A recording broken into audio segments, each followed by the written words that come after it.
নমস্কাৰ ছাত্ৰীসকল, আপোনালোকে এই স্ক্ৰীনত দেখিছে অসম কেবিনেটত কৰ্মচাৰীসকলৰ কাৰণে কেইবাটাও উপহাৰ।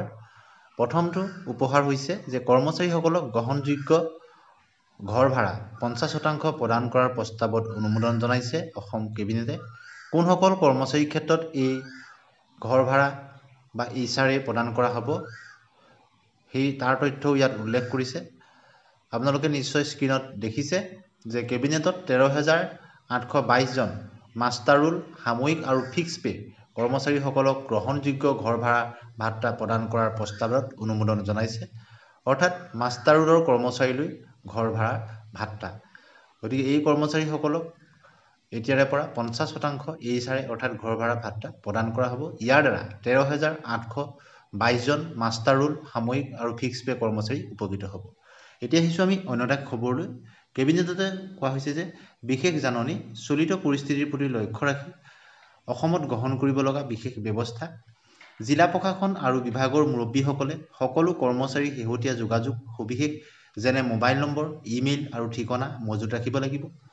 দ্বিতীয়তে, চিকিৎসালয় আৰু স্বাস্থ্য প্ৰতিষ্ঠানসমূহ স্বেচ্ছাসেৱী ৰক্তদাতাসকলক বিশেষকৈ বিৰল ব্লাড গ্ৰুপৰ লোকসকলক এক আপডেটেড ৰেজিষ্ট্ৰি মজুত কৰি ৰাখিব লাগিব। চিকিৎসালয়সমূহত জৰুৰীকালীন অৱস্থাৰ বাবে পৰ্যাপ্ত উপলব্ধতা নিশ্চিত কৰিবলৈ ইন্ধন আৰু চিকিৎসাৰ সামগ্ৰী পুনৰীক্ষণ কৰিব লাগিব। লগতে সকলো ক্ষেত্ৰভিত্তিক কাৰ্যালয় যিকোনো আকস্মিক প্ৰয়োজনীয়তাৰ সহায়ৰ বাবে 24 ঘণ্টা ব্যৱস্থা কৰি ৰাখিব লাগিব। লগতে প্ৰতিৰক্ষা বাহিনীৰ চৰকাৰী দল আৰু কনভয়ৰ মসৃণ চলাচল আৰু লজিষ্টিক সুবিধাৰ বাবে জিলা আৰু ৰাজ্যিক পৰ্যায়ত সমন্বয় প্ৰণালী সক্ৰিয় কৰা হ'ব। লগতে অসমৰ পৰা ৰাজ্যৰ বাহিৰত নিযুক্তি পোৱা প্ৰতিৰক্ষা বাহিনীৰ পৰিয়ালসমূহৰ সৈতে নিৰন্তৰ যোগাযোগ ৰখা সুনিশ্চিত কৰা আৰু প্ৰয়োজনীয় সাপেক্ষে যিকোনো সহায়ৰ আশ্বাস প্ৰদান সুনিশ্চিত কৰিব লাগিব। লগতে নিৰবিচ্ছিন্ন নাগৰিক সেৱা নিশ্চিত কৰাৰ হেতু জিলা আয়ুক্ত আৰু আৰক্ষী অধীক্ষকসকলে অসামৰিক আৰক্ষী আৰু জৰুৰীকালীন সেৱা শাখাসমূহৰ মাজত সমন্বয় তীব্ৰ কৰাত গুৰুত্ব প্ৰদান কৰিব। বিষয়াসকলে আনুষ্ঠানিকভাৱে ভ্ৰমণৰ পৰা বিৰত থাকিব লাগিব আৰু সমূহ আলোচনা চক্ৰ, কৰ্মশালা, স্মাৰক অনুষ্ঠান আৰু ব্যয় সমৃদ্ধ সন্মিলন আৰু অনুষ্ঠান পিছুৱাই দিয়া হ'ব।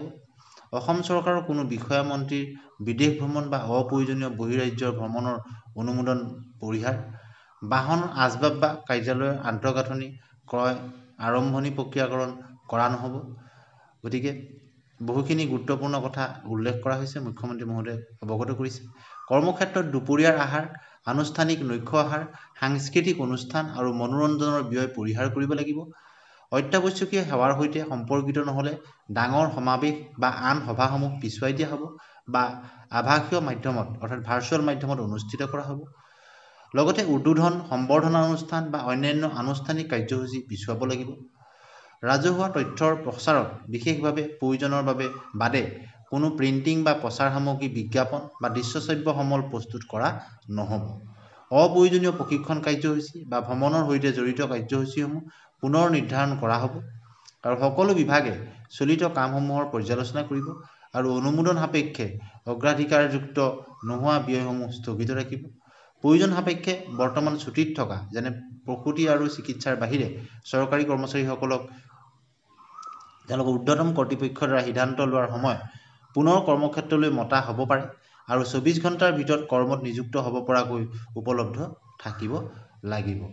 গতিকে আপোনালোকে নিশ্চয় গম পালে চৰকাৰী বিষয়া কৰ্মচাৰী লগতে অফিচ কাছাৰীসমূহত কেনেধৰণৰ ব্যৱস্থা ল'ব লাগিব বৰ্তমান পৰিস্থিতিৰ লগত মোকাবিলা কৰিব পৰাকৈ মুখ্যমন্ত্ৰী মহোদয়ে সংবাদমেলত যোগাইছিলে, আপোনালোকে অৱগত